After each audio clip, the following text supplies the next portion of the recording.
કોઈ પૂછવાના જો પૂછી લો, કોઈ પૂછવાના જો પૂછી લો. શું પૂછ્યું કંઈ ખબર નહીં પડે, શું પૂછ્યું કંઈ ખબર નહીં પડે. માનનીય પ્રધાનમંત્રી શ્રી નરેન્દ્ર મોદી સાહેબે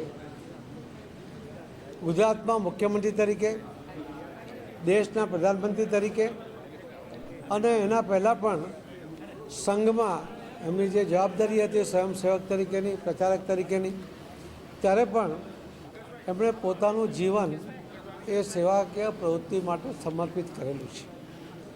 વિકાસના કામો એ લોકહિતના જ કામો હોય, સામાન્ય માણસને પણ એની વ્યવસ્થા મળે એના માટેના વિચાર સાથે જ એમણે અલગ અલગ યોજનાઓ પણ બનાવી છે.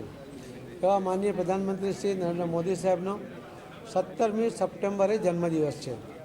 અમે 17મી સપ્ટેમ્બરે મોદી સાહેબના જન્મદિવસથી 2 ઓક્ટોબર જે મહાત્મા ગાંધીજી અને લાલ બહાદુર શાસ્ત્રીજી એ બંનેની પણ જન્મજયંતિ છે અને 25મી સપ્ટેમ્બરે સ્વર્ગસ્થ પંડિત દીનદયાળજી એમની પણ જન્મજયંતિ છે.